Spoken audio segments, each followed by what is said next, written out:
Welcome everyone to the second webinar of the Australian Society for Performing Arts Healthcare in collaboration with Equity Foundation, entitled "The Show Must Go On, but at what cost to actor well-being?"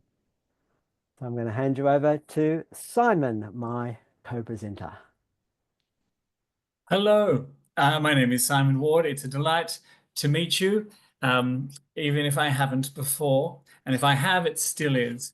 We are thrilled that, as per the Australian Society for Performing Arts Healthcare and the Equity Foundation, are continuing to support this initiative to bring a discussion and expertise and awareness and an openness of inquiry to the whole realm of actor and performer and industry well-being.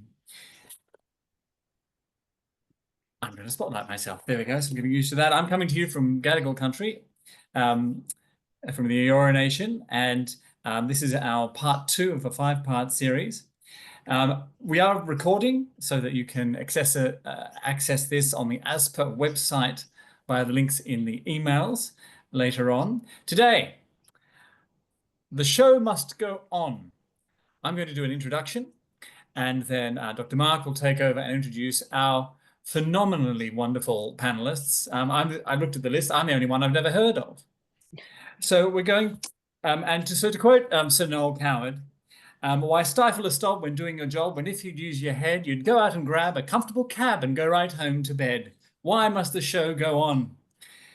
Workplace health and safety is a relatively new phenomena across many industries, and it is particularly so in the entertainment sector in all its various guises. There are obviously physical risks to performing and to being in the crew and to being in the industry, which can lead to career-ending injuries or life-ending injuries in some sad cases. But these psychosocial factors, such as bullying, stress, anxiety, discrimination, for both cast and crew, are not as well represented.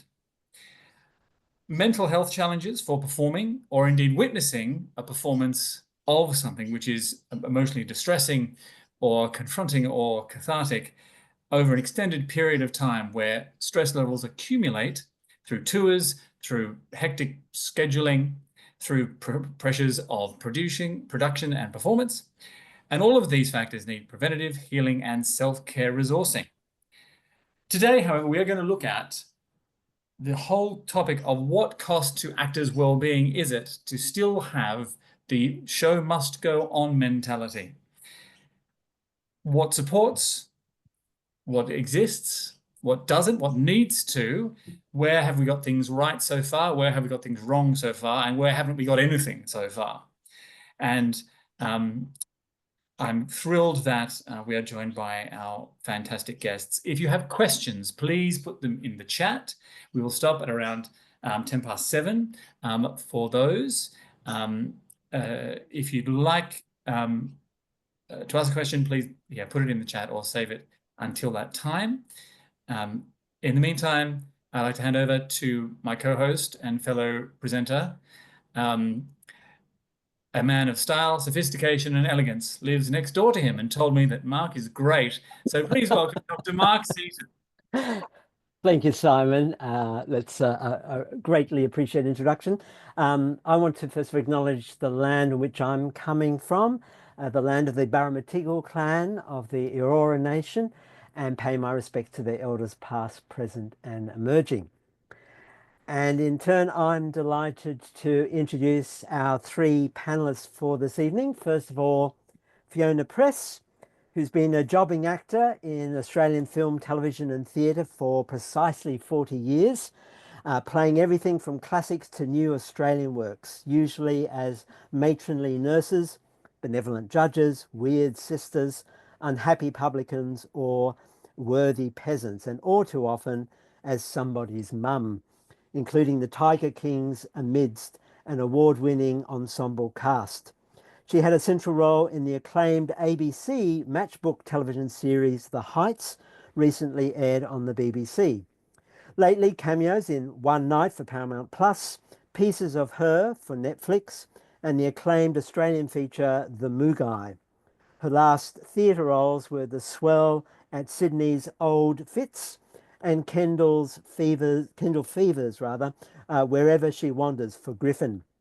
Fiona has been a proud member of Actors Equity since 1983 and serves on the National Performers Committee of MEAA, the Media, Entertainment and Arts Alliance, alongside the occasional teaching commitment, independent producing projects and script development work. And she knows ages ago she quite liked playing opposite John Malkovich in the feature adaptation of J.M. Coetzee's novel Disgrace, and was once famous in Antarctica. I'd love to know more about that. Then I'd like to welcome Ben Steele. Ben is passionate about improving well-being for the screen sector and has spent the last 8 years speaking to arts and entertainment industry leaders and experts in mental health about the well-being challenges and solutions creative practitioners experience. An exploration which culminated in him making the acclaimed ABC documentary The Show Must Go On, a recurring theme for this particular episode, which was released during Mental Health Week in 2019. Then in 2022, Ben founded Screen Well, an emerging social enterprise established to deliver a range of best practice industry-specific resources, initiatives, and workshops that are designed to help improve mental health outcomes for the Australian screen industry.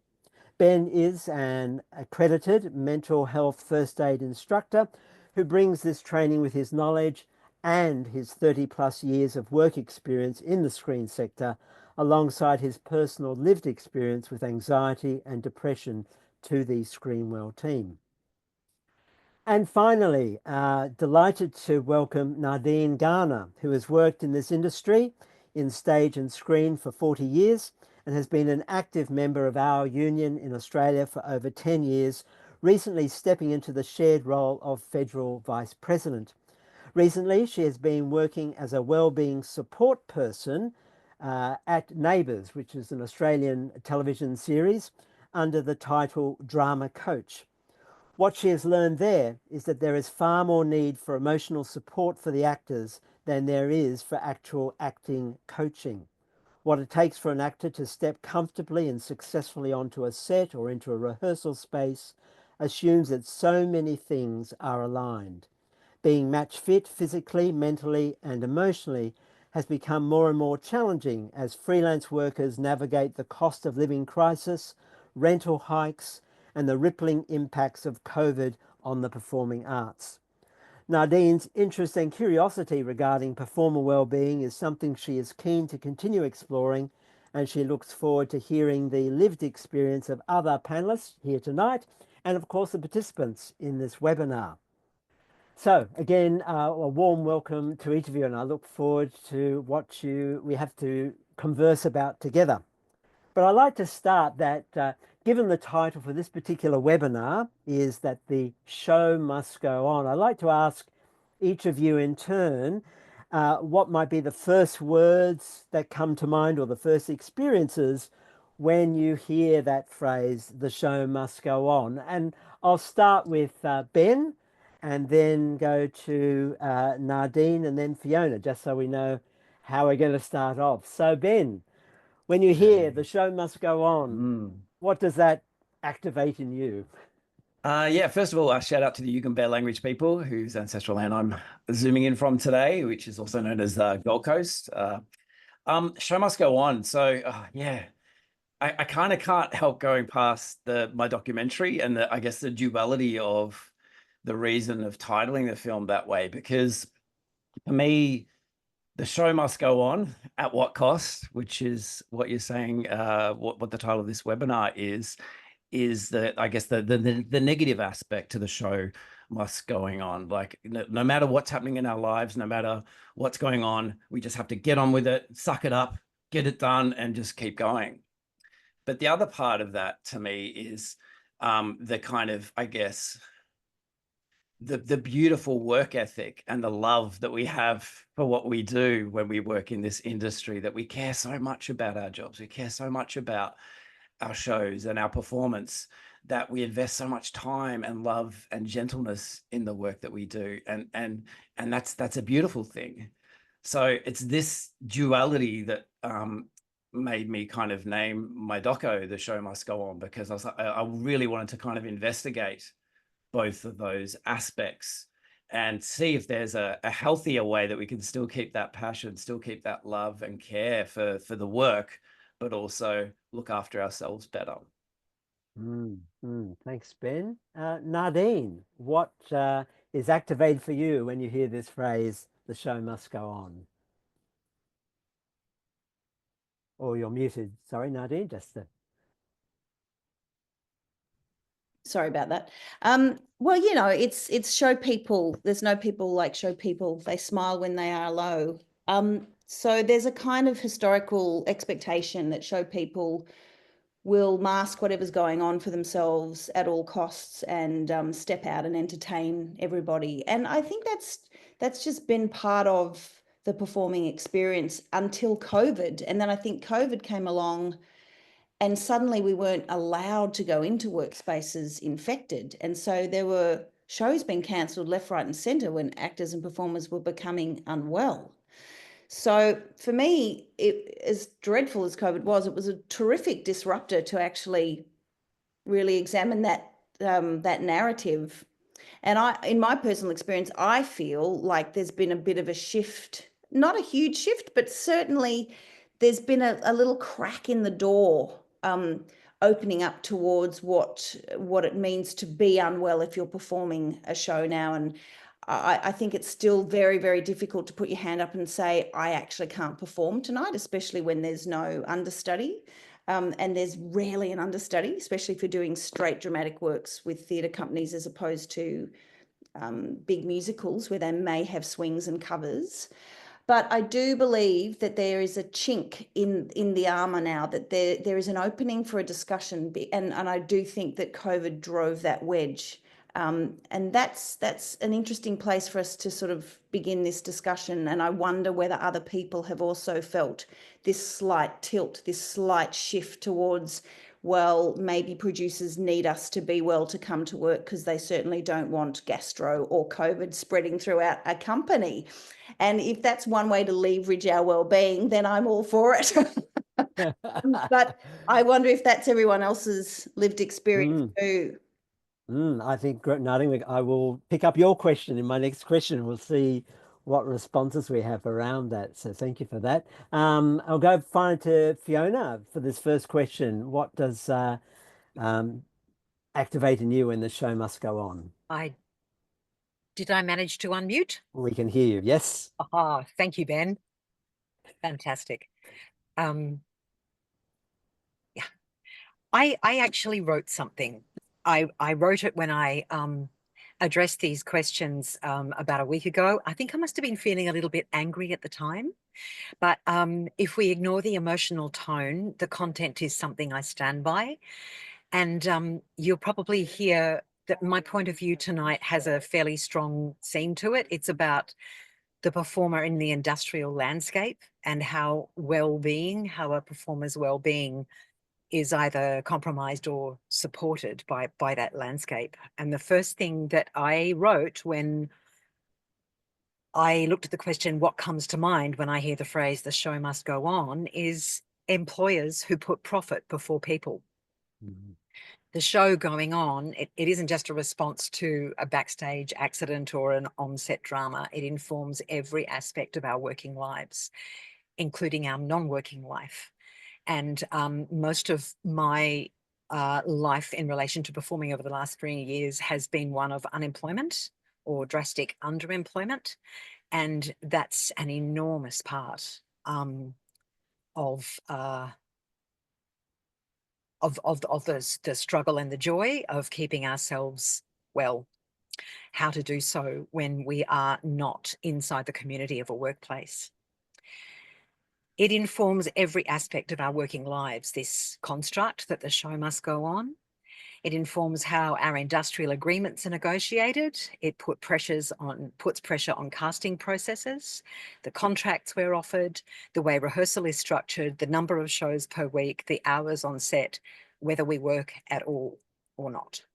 Mm. While we're talking about art as work, every single aspect of what we do is driven by the pursuit of profit inside a capitalist structure. There is no artistic pursuit in this country, I don't think, except for the ones that you either pay to do or where there's no money involved whatsoever. It's entirely volunteerism, where money doesn't come from either government, philanthropy, or commercial interests. Our ability to control or not our health and well-being at work is entirely monetized. Our creativity is governed by the construct that if the show doesn't go on, if it doesn't continue, if it doesn't get up in the first place, you don't either. And that construct is what very often keeps us quiet, keeps us unsuccessfully in charge of our own well-being, whether at work or not, and gives other people quite a lot of power over whether we are well or not at work or not. Wow. Thank you, Fiona, for that. That's a lovely activation, I think, for all of us. Engaging the kind of socio-political, financial factors that come into play, that this is not just some artistic question. This is an artist's question as a person who is doing a job that they love, that, as Ben said, we're passionate about. And we need to, in the Australian expression, make a crust for ourselves and have a sustainable lifestyle.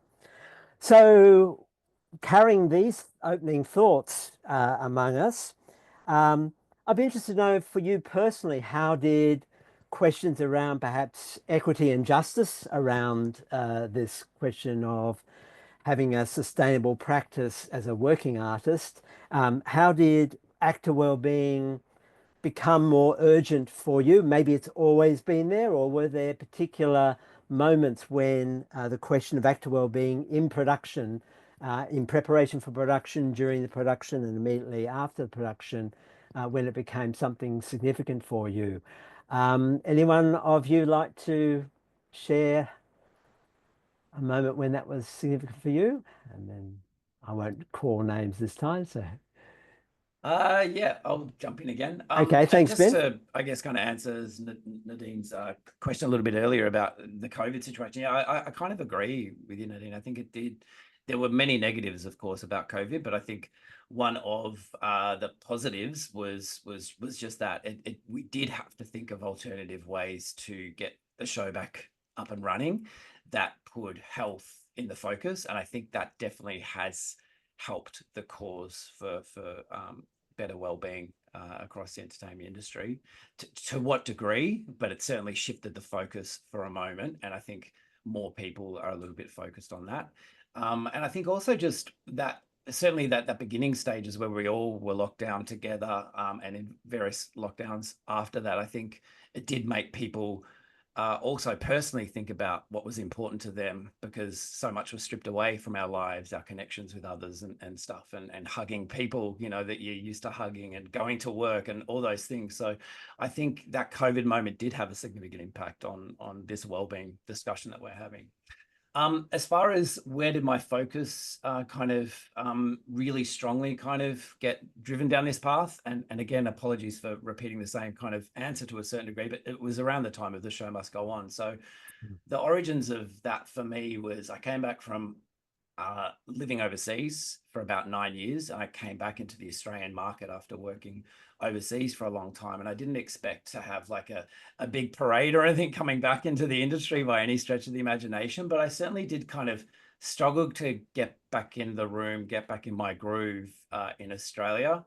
It felt like things had shifted. It felt like the industry had contracted. It got a little bit harsher. The workplaces were a bit more toxic, a little bit more competitive as well.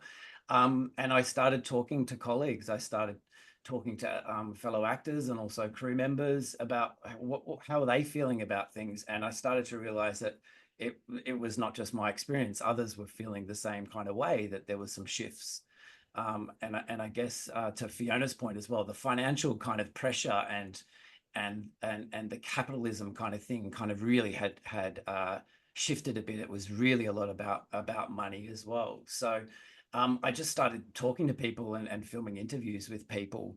So that was where I really started to shift my interest into how we're working and how we're doing well with mental health and wellbeing, and how we're going not so great in those areas, and really understanding what people's experiences were, and also what people were doing, like that was working, some solutions and things as well. So one of the key kind of pivotal moments in my own kind of recovery story as well was around identity for me, really kind of unpacking how for so long my identity was so tied into my work and my job. And when that was going great, when I was getting auditions, when I was younger as well, where I was still hopeful that things, you know, I'll get my opportunities and things.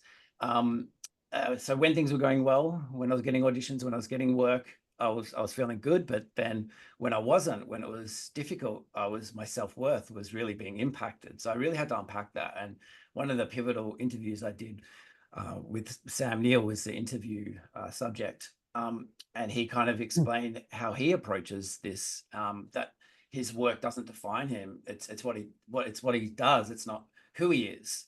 And that was a real kind of pivotal moment, hearing it from somebody of his caliber, how he approached his work and how he had to have, you know, friends that would make fun of him in his life. And that is really an important component, how he loved his animals on the farm and getting out in nature, and that rural kind of environment was really important for him.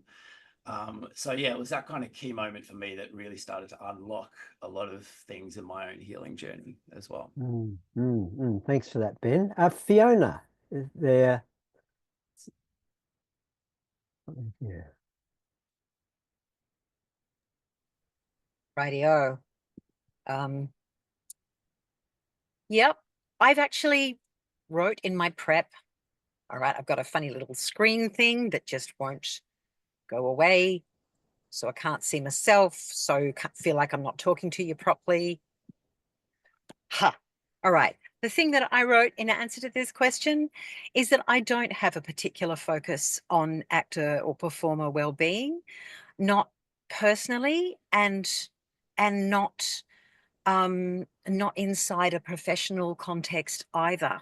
I don't have that particular focus separate from what I was saying before about the industrial landscape and its impact upon actor well-being. I have a focus or a care, if you like, for that intersection, but it's not something that I am in theory kind of sustaining as a particular interest. That intersection between the two, I think, is really important. And I feel well when I flourish in my work. Good on you, Sam. I really wish that we all had the success that affords us that distance and that objectivity between ourselves and our striving for creative or artistic success. I think it's a hell of a lot harder to make that separation when it's something you're working towards, not something that you can actually say, I have this in my life and I don't need to define myself by it anymore. Yeah, so I feel really well when I flourish in my work, and my work flourishes when I feel respected in the workplace, and I feel respected when I'm paid fairly, properly informed, treated in accordance with agreed industry standards, in charge of my own process. That's really, really important. Trusted to deliver the goods and to behave professionally in concert with my colleagues. And I mention all those things because when I've been in workplaces where any one of those things has been, interrupted, ignored, not paid attention to, sometimes deliberately undermined, bullying, for example, it's all kind of fallen apart. And the thing that has put me or my colleagues more properly, I'm blessed with quite a deal of resilience, and but I've certainly witnessed people get very very, very much at risk in a couple of workplaces. It's collegiality and it's community inside the company, no matter what the workplace is, inside the actor, the performer in particular company, that has been the help, the succor, the practical support, and it's been the glue that's helped someone put themselves back together. It hasn't been something that's come down from HR or the company manager or your producer or the artistic coordinator, all people who have the power to hire or fire you. It hasn't come from them. And on the one occasion when a very particular focus on mental health and well-being was brought into the workplace by somebody who has the power to hire or fire, that's also directors, it was a complete disaster, I have to say. If you want to hear the story, I'll tell it, but it was, I could not tell you how counterproductive it was. And once again, it was the collegiality and the sense of community of the performers in the workplace who carried each other through that. And yeah, the word infantilize is the big one for me. I feel that this shift in focus has all too often been misunderstood or abused because of those industrial pressures. And performers are very often infantilized. That's why in so many ways, why I said when I am trusted, when my process is trusted and I'm expected to deliver the goods, that's when I think my well-being steps up and when I can also support others in theirs. But when we are infantilized, and that can happen in a myriad of different ways, it's a real struggle.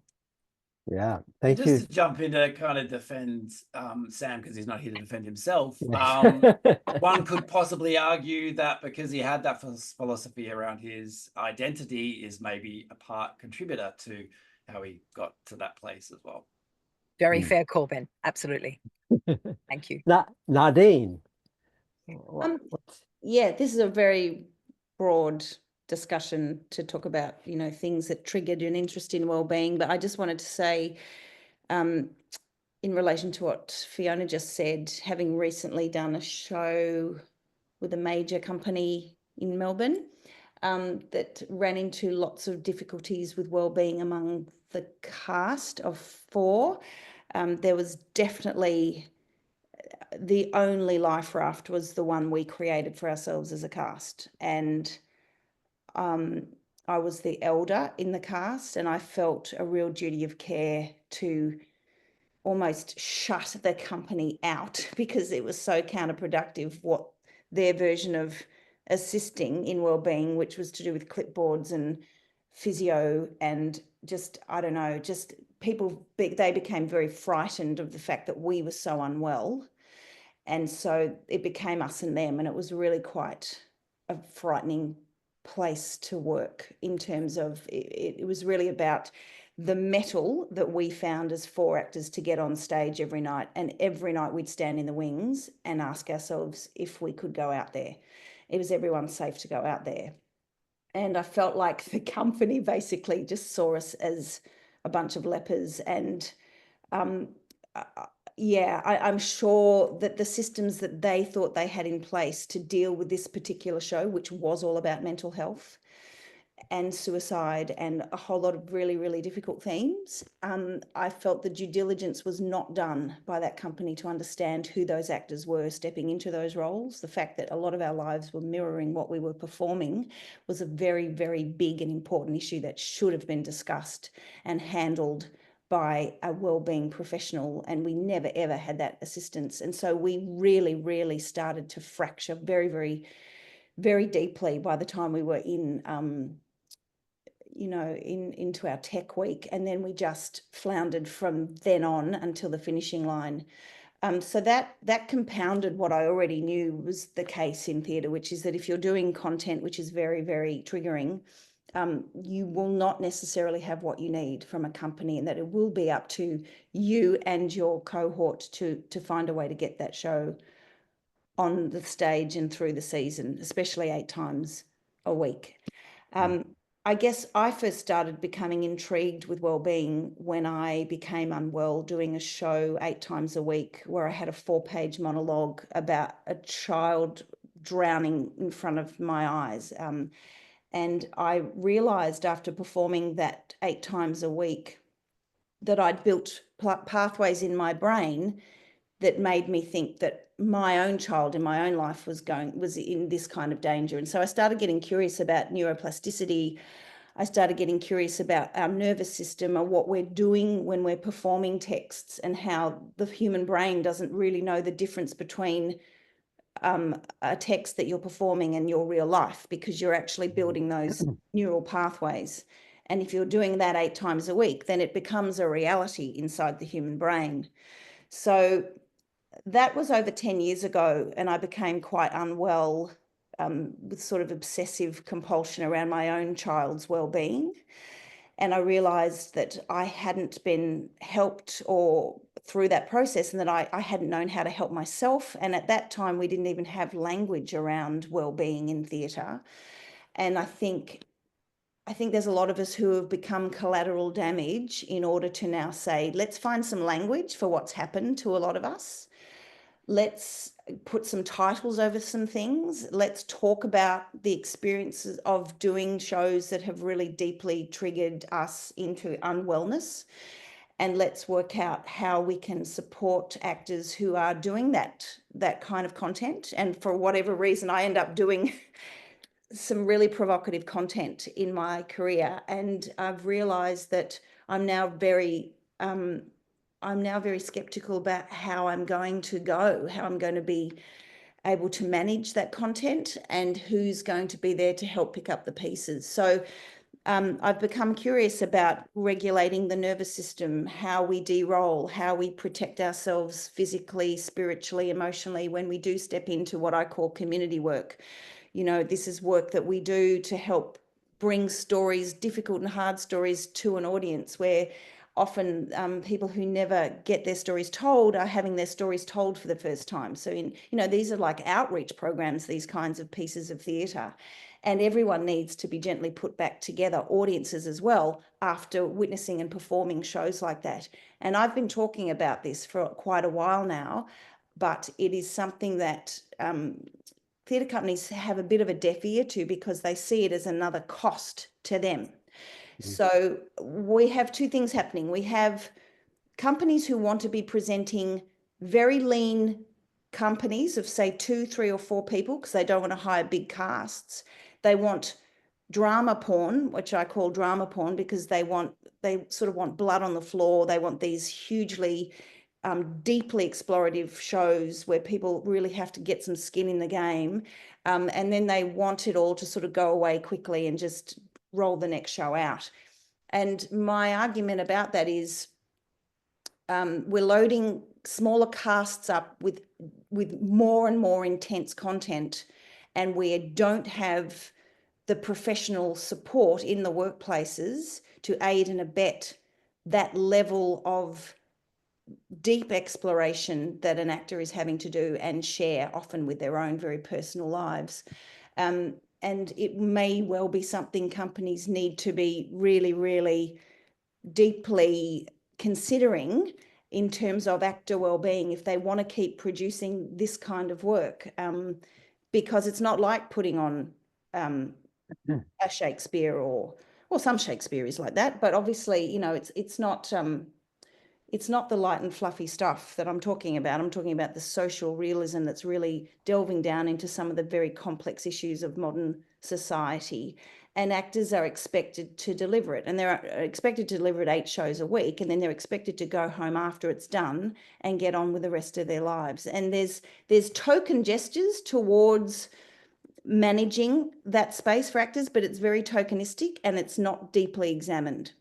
So yeah, I speak really anecdotally about being collateral damage as a performer, and now in my role as a wellbeing person, I look for the signs where cracks are appearing for actors. But I do believe, even though film and television can be, very difficult as well, I think it's the 8 shows a week where you're really building different neural pathways and actually creating realities in your brain where the actor is most at risk. And I'm very curious to see there be more safety nets in place with the major theatre companies. Wow, thank you, Nadine. And thank you for also sharing something of your own personal journey in that. I just want to honor that as well. I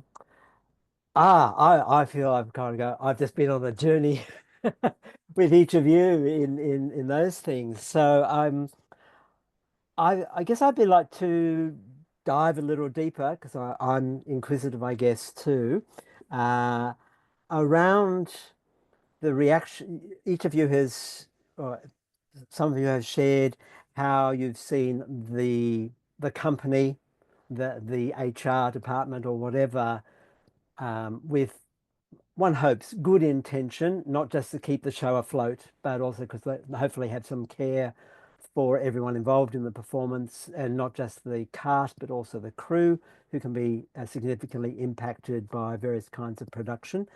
But you've spoken of, Fiona, you've spoken of infantilization as one way in which a company might try and manage an issue. You've raised the question of collegiality.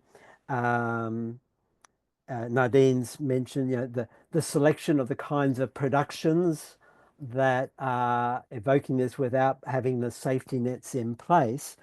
I'd be interested to know if any of you feel there's been either an underuse of psychological professionals. Do you feel that psychological professionals who are not artists or haven't got a background in the arts bring a fresh insight into the space, or actually are more problematic because they don't understand what it's like to be an artist? I'd be interested in, yes, how you see current means of companies attempting to either establish a safety net or to intervene when a crisis may be emerging, whether you feel the standard professionals that other employers would call upon are well suited to this particular industry across drama, television, screen production. Fiona? I know you're just telling someone else that they can't talk to you at the moment.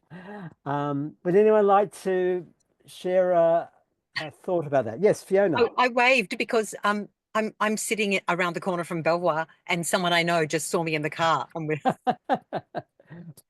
the collegiality. look, I'll controversially tell you the story. I'll be quick because I wrote it.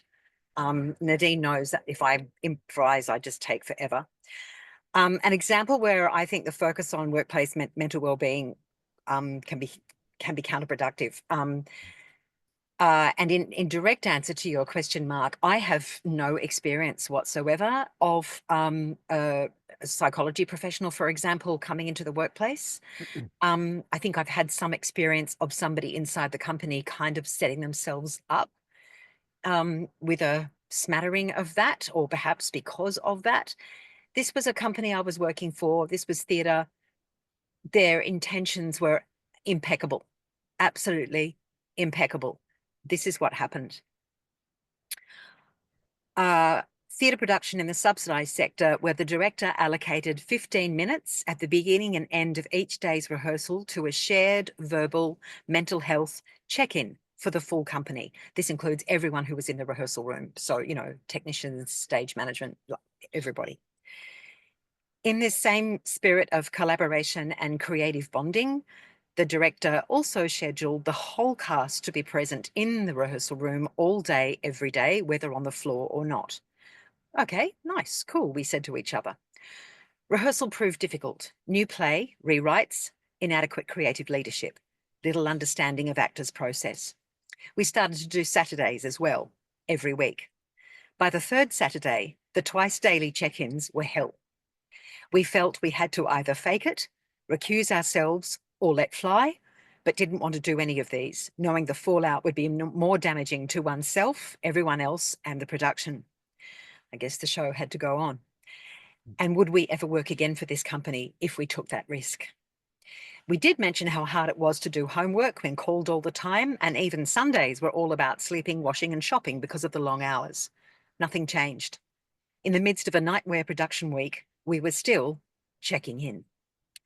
Cut the air with a knife. Senior cast members finally spoke up about the unsatisfactory process. Still nothing changed. I calculated those check-ins cost us 18 hours of rehearsal time, the equivalent of 3 times 6-hour Saturday calls. And the show went on, underbaked, without the brilliance the script always promised. And in the dressing room, we were holding on to each other for grim death.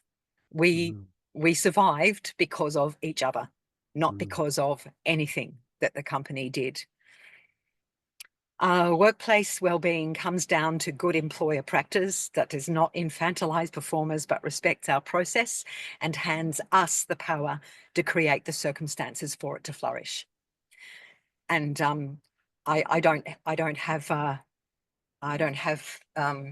any disrespect or ill will towards the concept of this being a whole of workplace and a whole of industry movement in the very particular ways that Ben and Nadine have described.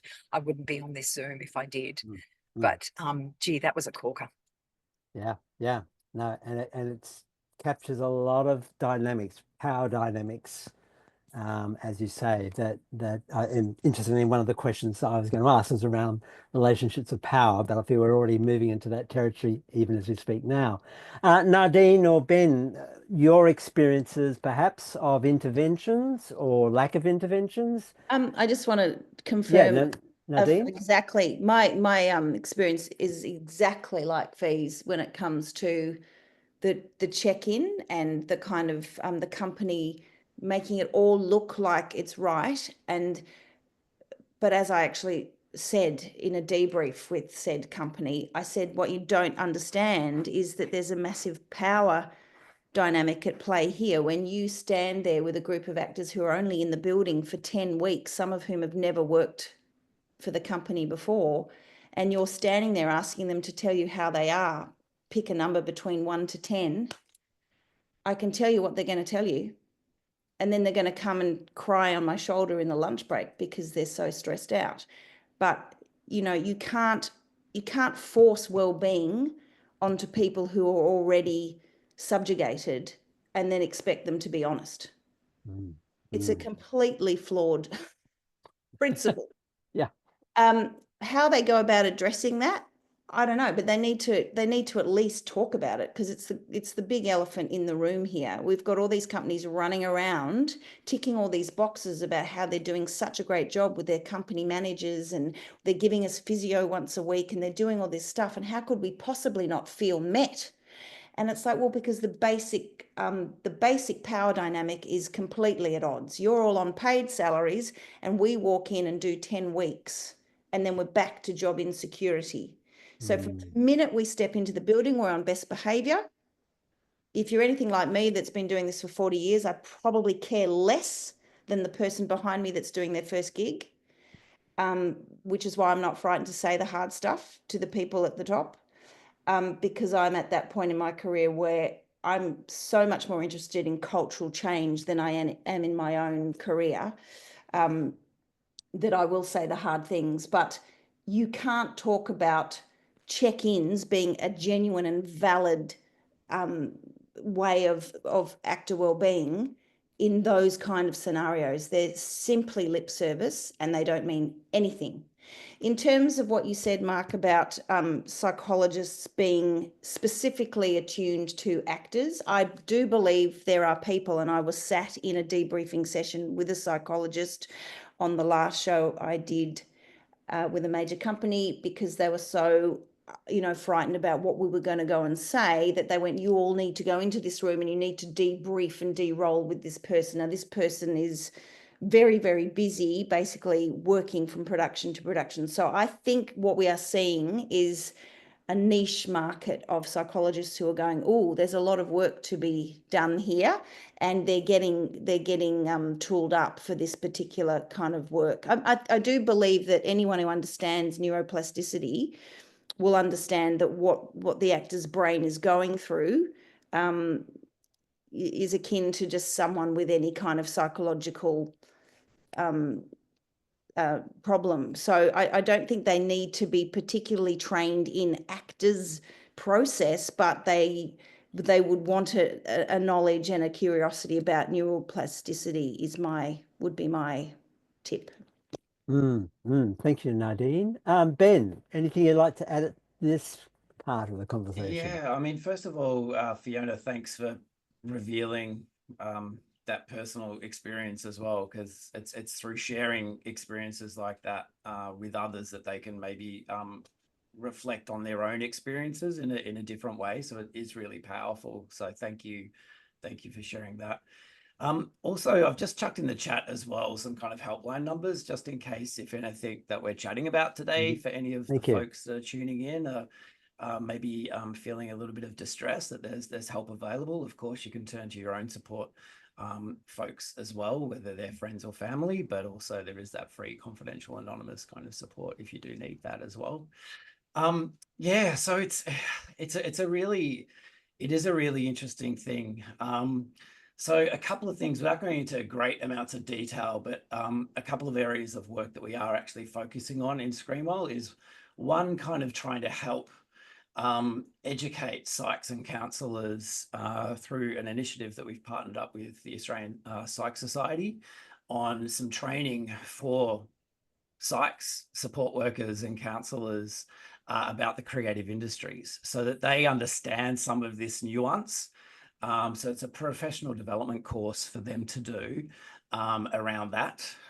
So because one of the barriers for folks in our industry reaching out for professional help is that they've had a bad experience with a professional in the past that's really turned them off, and they don't want to try that kind of pathway again. They've been told things like, well, just, leave the industry. If your workplace is bad, the industry is bad, you just need to leave the industry. That's the solution. So, and obviously us working in the industry, we know how much we love it and we care about it so much. So, so that's one kind of thing that we're working towards. We haven't got that across the line yet, but we're certainly working towards that.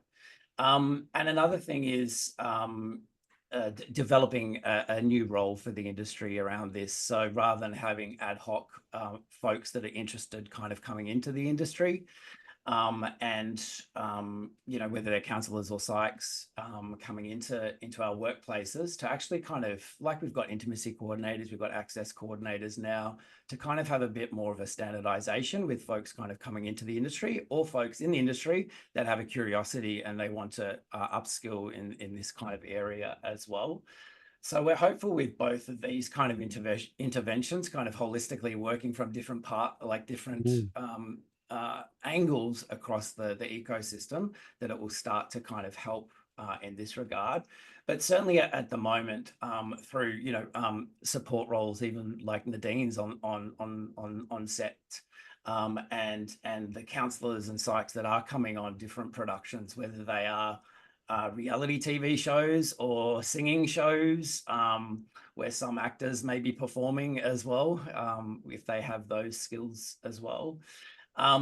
To dramas, to some of the streamers trying out this kind of role. And so certainly in the development of that role, we're taking, again, a holistic approach by chatting with people that are doing these kind of roles already and understanding where they need extra support or extra skills, or information about the industry that they're just not aware of. But also the companies that are using these roles, as well as our colleagues overseas that have developed and implemented this role for a while as well. So we're really kind of trying to understand what's happening in Australia, working with even, talking to safety supervisors about where they're getting leaned on in the wellbeing space, that they just don't feel comfortable, or nurses on set as well, sometimes taking that load, and they're like, I don't really have the training or the skill, I just fumble through. So really looking at our industry, taking what's happening overseas and learning from that as well, and marrying them together. And again, we're trying to get the funding to make that a reality in Australia and start delivering that role. That's amazing, Ben. And yes, when I and my colleagues at the University of Sydney did the Actors Wellbeing study now 10 or more years ago, one of the groups that were recognized as having an invaluable part on screen production were the people in hair and makeup, because they were often the first people that the actors would see in the morning and maybe the last people they'd see at night. And they become informally the kind of person you could debrief with or prepare with and so on. And so that was a very under-recognized additional labor of those people at the time. I feel I couldn't skip past Simon Ward, my co-host here, who does happen to be both a music, theatre and actor, performer, and is also a registered psychologist. I feel, Simon, if you feel you can, do you have any responses to what you've heard around these questions we've been talking about? Unmute.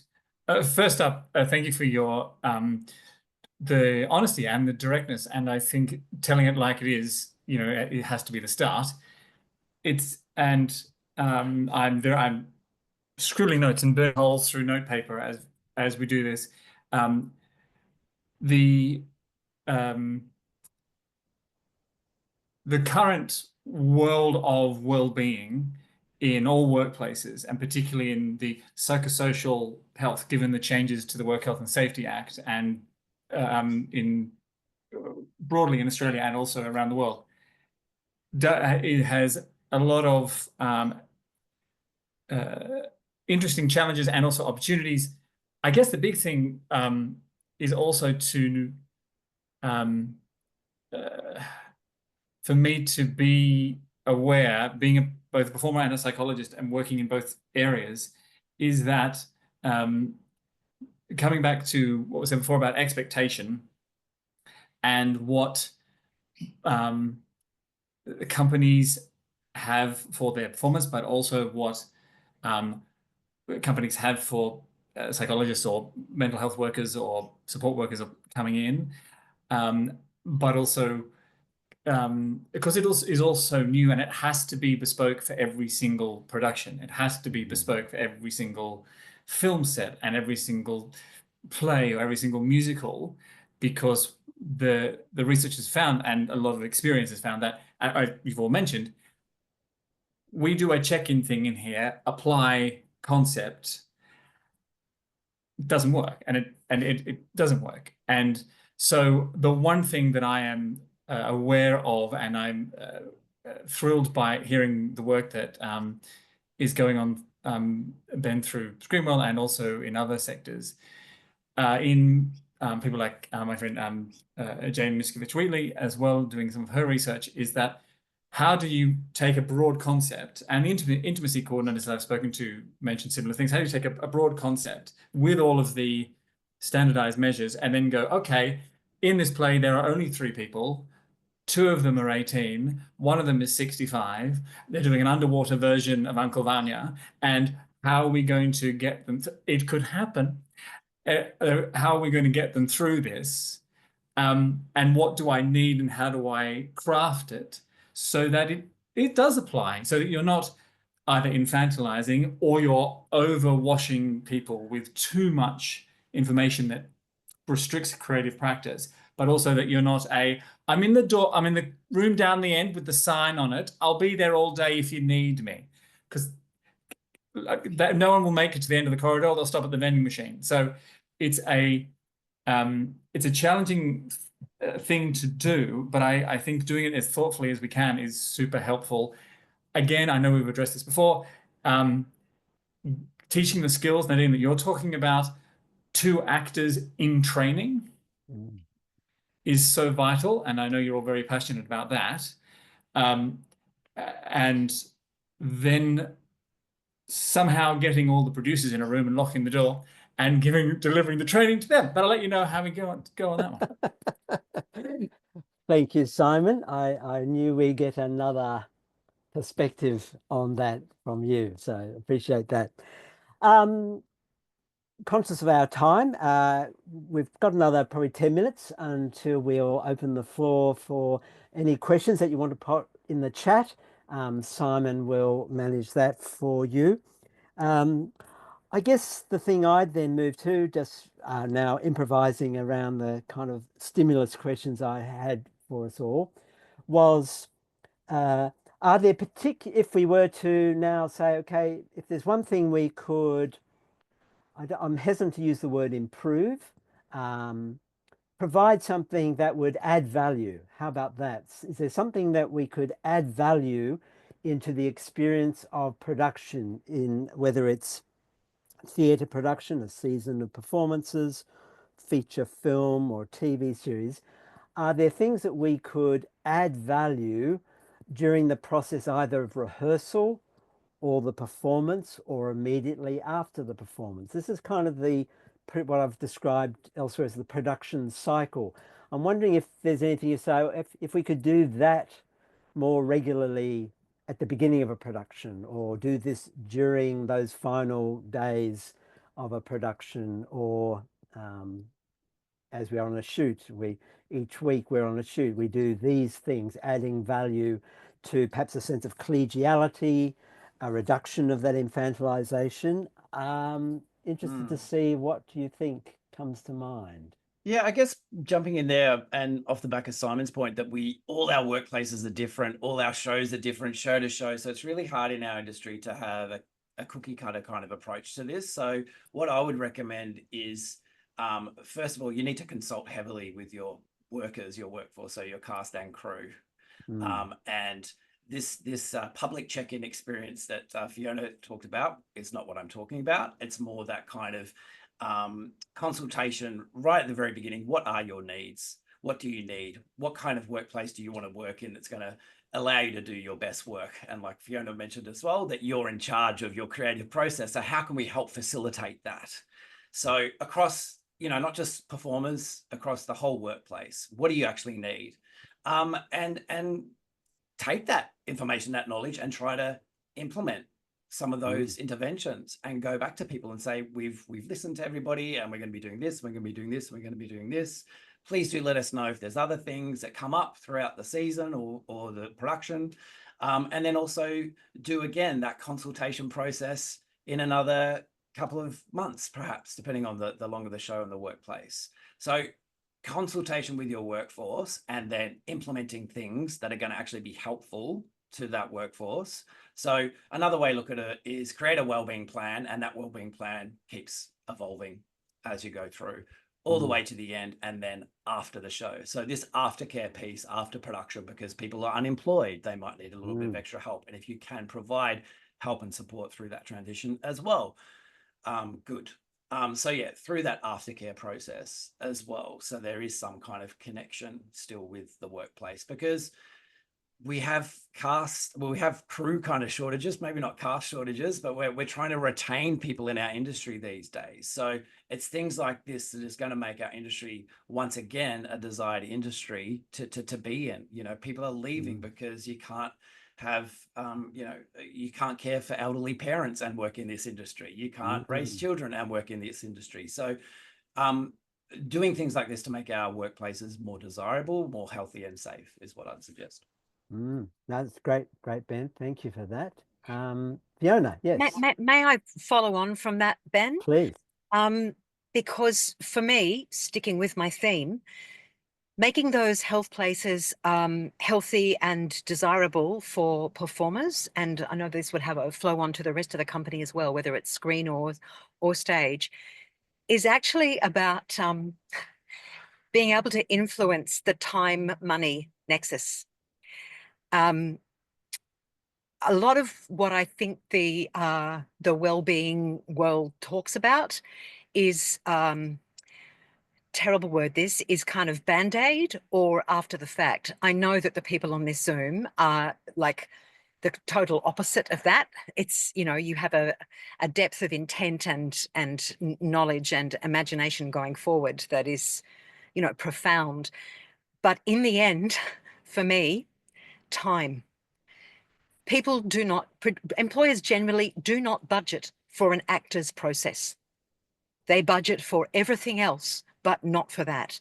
So question 4, for example, I was thinking about myself as very commonly a day player or a small guest role on large and small screen projects. We come to the work out of a total vacuum. We do all the work on our own in a total vacuum. The screen test is usually your rehearsal. The phone call you get from the wardrobe coordinator is actually the only discussion that will be had about character. And then you get on set and you are meant to bring something that is fully baked into a context that is totally foreign to you. And there is no time. You have to be in a leading role, doing a job that requires danger, either physical or emotional, or you have to have a marquee name in order to be in charge of asking for that time to be made for you. And anything, I think that, you know, the psychological practitioners and etc. here can do to influence that industrial landscape will go an enormously long way to having actors, to having performers come into being in charge of themselves in their workplace. And that's the ultimate mental health shot in the brain for me. So I would really like to see people in this industry and with this heartfelt concern fashion information that will support the union in industrial negotiations, for example. I'm thinking about the intimacy guidelines. I had a big hand in drafting those, which was enormously ironic because I was a performer who actually did not want that to be part of my working life. But I said, I'll be damned if I'm going to let producers get hold of another thing that interrupts or takes charge of our craft and our process. So let's write something that claims this as a matter of craft and simply sets up a very basic framework that the producers, that the employers have to be responsible to providing the time and the space for. Let them be in charge of the money that makes our being in charge of this matter of craft entirely ours. So I ended up being one of the people who drafted those guidelines. I would love to think that we could come up with something in the psychological space that perhaps did something similar. These intimacy guidelines are now either enfolded into and part of our industrial agreements, or we're negotiating for that to happen. I don't know what I'm talking about in regard to the psychological space, because maybe it's absolutely impossible what I'm asking for, but I would quite like us to have a look at that possibility, even if the conclusion we come to is it's just not possible to draft something that simple. It has to be simple. It has to not be detailed. It has to be broad in order to encapsulate all the myriad of different circumstances that it needs to cover. You can't detail them. You have to put a principle in place, and that's what the intimacy guidelines did. Oh, thank you, Fiona. And Fiona, I don't know if you caught it, you already have a fan in Andrea Moore from QUT Drama, who said a wonderful idea. So, and It's I would probably agree. impossible, but thank But you. hey, I always think that people in the creative sector, we actually like the impossible. We welcome, I for one welcome the impossible, and that's why I've stuck at this for as long as I have as well. Nadine, anything's come up for you, things that we could add value as we've been talking about this?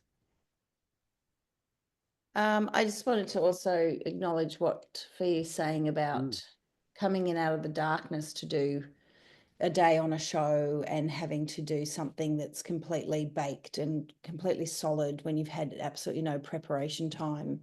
And I think what Fiona's alluding to is she keeps drawing us back to industrial relations and to the capitalist system, which doesn't allow, you know, for money in the budget to give actors a process where they can come into a room with a director and talk about character and talk about costume and actually feel like they've been seen and heard and met as a creative person. And until we get this country to value development, until we get this country to value Australian content, it's going to be really hard to see how that is going to get any easier, especially for the actors that aren't marquee actors who are coming in as guesties or whatever. And I've always had you know, a great empathy and been oftentimes myself the guest person, and you're just so disenfranchised, and unless you are really match fit, most of the time you'll hit the set and feel pretty shit about yourself and what your place is and whether you're delivered something that's any good. And everyone is just, you know, if you're on a show that's been filming for a long time or whatever, there's a whole culture that you're not part of, and you're meant to step on like you're like everyone else, but in fact you haven't been working for, you know, 10 weeks, 4 months or whatever, and you're meant to hit the ground and deliver this performance in usually 1 or 2 takes now on most sets.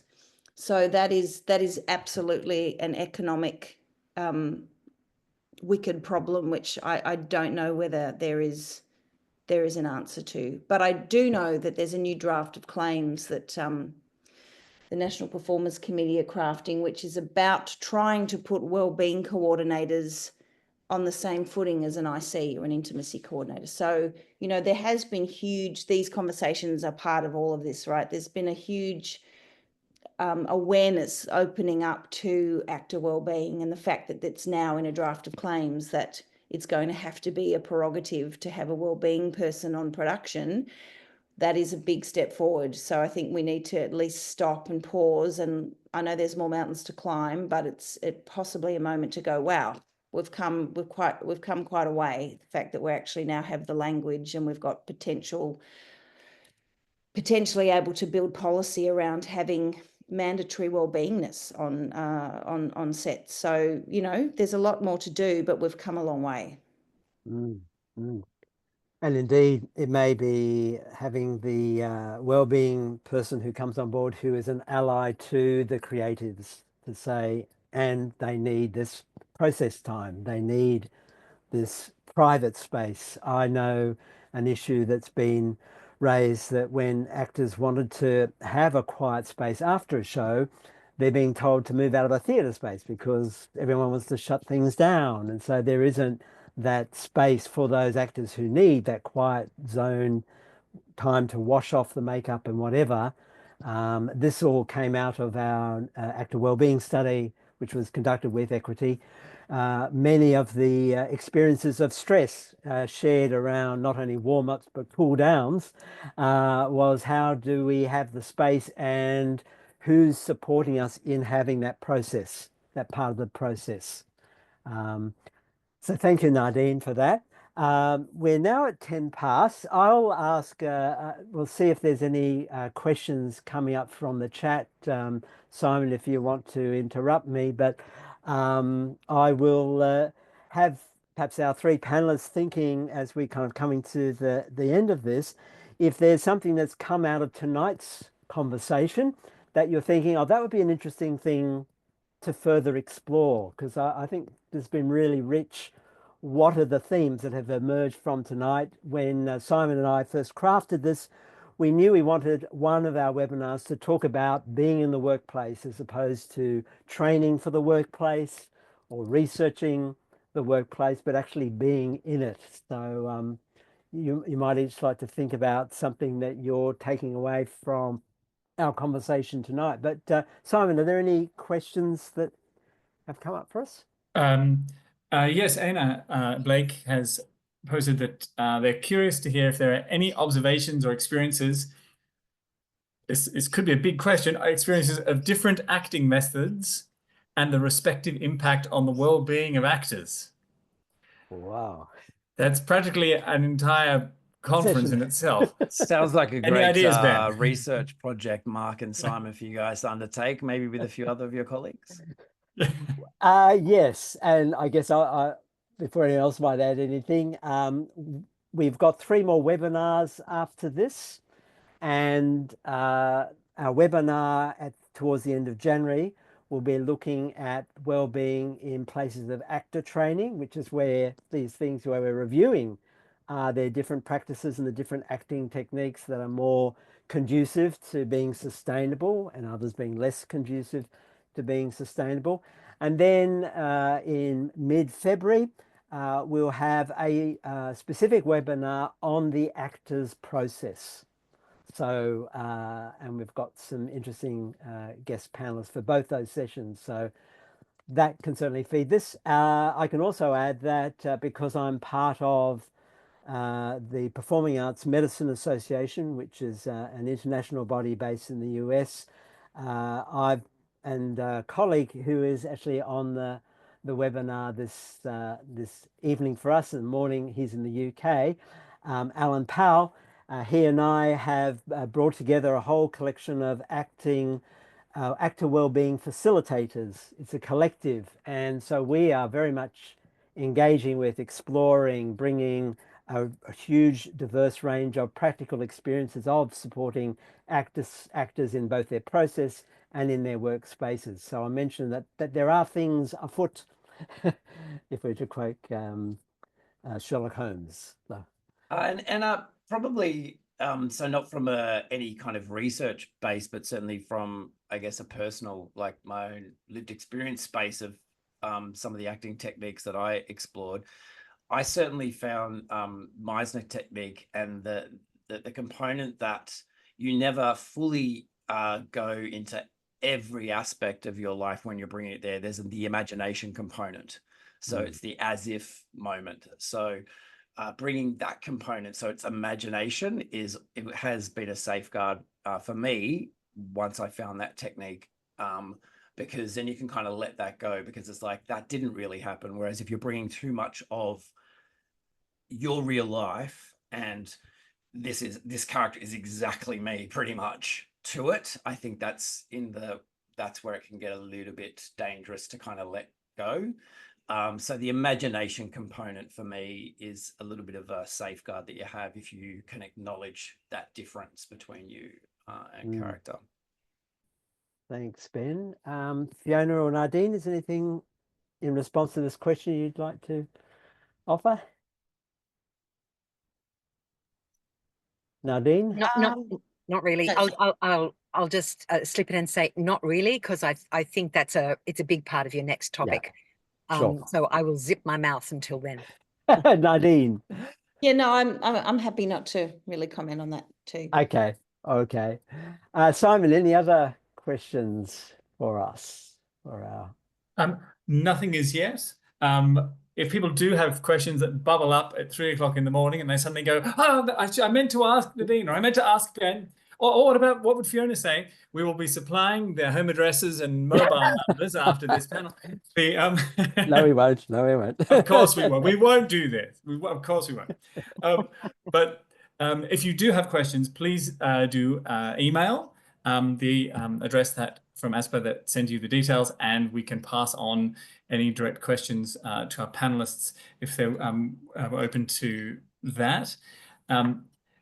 And there is the address to email to admin@aspa.org.au. I'm just aware of time, and I know that Dame Fiona is escaping to a performance very soon. So we might need to do the wrap question that you suggested before, Mark. Yes, so things you may be taking away from our conversation tonight. Fiona, we'll go to you first. Oh, I'm such a bolshy bitch, really. That's all. Yeah, I reckon it's. And I just really appreciate the wisdom and the heart from both Nadine and Ben very much. When I'm not concerned with my battery running out or my battery running out in this moment, I know that a lot of what you've shared with us tonight is going to bubble up for me and be very useful. And I really appreciate your wisdom. And thank you for having me along. Well, thank you, Fiona. Really appreciate you being with us. And if you need to go soon or your battery runs out, we'll understand. I do have to go, I'm afraid. Yeah. Okay, apologies. So we'll say bye to you. Thank you so much. Good life to all. Thank Bye-bye. you. Bye.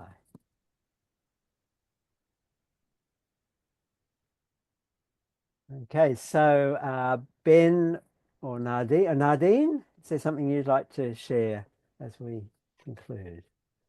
I think it's really heartening that there's a wellbeing community, and I know Ben's working really diligently And it's really exciting to hear people like Simon speak about, well, Simon's exciting in that he straddles psychology and performance. So we need more more Simons and more Bens, but I think there's a building of community that's happening, which is, it's fledgling, but it's got a lot of intelligence and it's got a lot of passion. And so I think we can cover a lot of ground very quickly. I do think that this is a new era of understanding the human brain and understanding trauma and understanding the nervous system, and jump in at any time, Simon. But I actually think it's a really exciting time for actors and performers because we're understanding so much more. There's been such an explosion of information and understanding in neurosciences, and the actor's brain has been, something that people have been thinking about and looking at. And so we are all going to be the beneficiaries of that.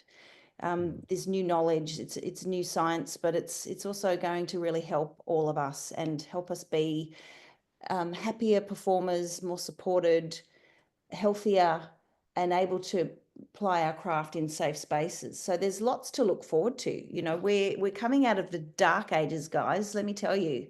I mean, I started as a 13-year-old where there wasn't even really many children's rights, and now we're talking about paying children the same amount as adults. So I can tell you that things have really shifted, and as it should, right? There's always room for improvement, but there's a lot to feel very heartened about, and I think we all got to share our grievances. I think it's really important to talk and tell our stories of the bad things that have happened, and we all have those stories. We all have those wounds, and some of them are really bad, and some of them have caused injury and mental health problems that are hard to overcome. And so I don't want to make light of that, but I think it's really important for us all to stay really positive about the fact that there's some really smart people in our sector who are talking about this stuff, and so we should feel heartened, and we should feel positive about what's ahead. Absolutely. Thank you, Nadine. Ben, any final words from you? Yeah, beautiful words, Nadine. And yeah, that kind of hope, because if we just take our minds back, when you first did your research, which started I think in 2014, it came out 2016, kind of around that time. Yep, that's right. We weren't talking about this stuff. We didn't have the platform to talk about this stuff. Of course, there still is aspects of fear, and rightly so, of not being able to share what's happening for folks in their workplaces. Like, I get that, but it's getting better. Like, we're having platforms to actually talk about this. So we are getting there. It's taking a while, but we are getting there. So other than really intriguing where the convo went down the industrial relations kind of side of things, and even that kind of capitalist thing, because like every aspect of our world impacts our mental health, our well-being. So you can't kind of go, oh no, we just forget about that aspect. So and I think from working in this space now for around about 8 years, there's certain things that we're focusing on, because we've formed strategies through chatting to experts and chatting to the industry about, okay, we need to kind of figure out this bit first. But it's all that other external stuff as well that comes in. What's happening in your life that you're bringing into your workplace. That is still a workplace issue because it's in you. So just like when you may have a pre-existing condition in a bad back, and in your performance, you're being asked to move furniture around on stage or something as part of the show, there needs to be reasonable adjustments made physically to make sure that you can still do your job, but not further injure yourself. So same works in the psychological space. Even if you are bringing in your divorce, which is an outside psychological trauma that you're maybe going through, into your workplace, employers maybe go, well, actually, no, that's a personal problem. No, it's a person problem. Yeah. It needs to be addressed. And legally, the law stacks up now that we have the changes to the legislation. That also needs to be addressed. If there's anything in your workplace that is contributing to making that condition worse, it needs to get mitigated or eliminated. So the fact that we have this knowledge, we're able to share this knowledge, I concur with Nadine that way. Thank you, Ben. And again, I think Australia is leading the way in these kinds of well-being conversations. A term that's come up recently for me as I sort of wrap up my bit and then we'll hand over to Simon to tidy this us all up is I've come across this expression, the weaponization of resilience and well-being, the weaponization of, and very much the meaning behind that weaponization is placing all the burden of well-being on the individuals, all the burden of like, well, you know, you should be looking after yourself is what the people being told, rather than seeing a more systemic approach that recognizes we're all in this, we're all whole beings. There aren't really these big wars between what happens in the workplace and outside the workplace. It's much more permeable than we expect it to be. So I wrote recently about the disarming of the weaponization of well-being and resilience. So I'm saying, no, these are still valid words worth reflecting on, engaging with. So, and I feel we've seen that tonight. So Simon, so I'll thank Nadine, Ben, myself, and of course Fiona. But I hand back to you as we kind of wrap up for this evening. I'll get the slide ready to that we can share for next week while you're doing that. Great. Thank you so much. Thank you to everyone for coming along this evening. Thank you for the generosity of spirit of coming along and supporting this. To our fabulous panelists, my brain is 7 different types of fizzy at the moment and bubbling away. The advocacy that and the influence and the mentorship and leadership that you both hold in the industry and in this space is profound. And I'm not sure if you quite realize the breadth and the extent of that. So thank you for that on behalf of a fellow MEAA member, but also as someone who works in this space, because, and the thing you mentioned way back in your introduction, Ben, about bringing lots of organizations that are popping up together to say, hey, we're all doing the same thing, let's all work together on this. And then you're quite right, there's tremendous capability for speed and progress on this in a really fantastic way. So that is really exciting. Thank you for your insights, your wisdom, your patience, and your generosity in being part of this. We will keep you updated on discussions from this and on more things for next year as well. And when we release the coffee table book of these panels, we will definitely have, I'll send an email for some headshots, okay? That'd be helpful. Provided the headshot is one from, you know, do like the opera singers do and stick one in from when you're 25 and just keep that in for 40 years. Oh, that's mean to my opera colleagues. Thank you very much for that. Thank you, Dr. Mark, for organizing this. Thank you to ASPA. Thank you to the Equity Foundation, yet again, for providing so much support and encouragement for all of this. So I'll share the slide that tells us of the date. Oh yes, that was my next thing. Yeah. There you go. Saturday, the 25th of January. It's summer, you can wear your thongs, but do come along to our next panel on advocating for the centrality of wellness. We'll send out more information about that. Any questions you have, please do email. We'd be delighted to see you all there for that one, and then fill you in on more exciting adventures in 2025.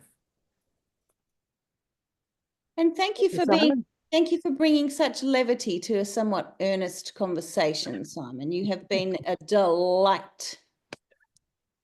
Thank you. You're very kind. Thank you for coming.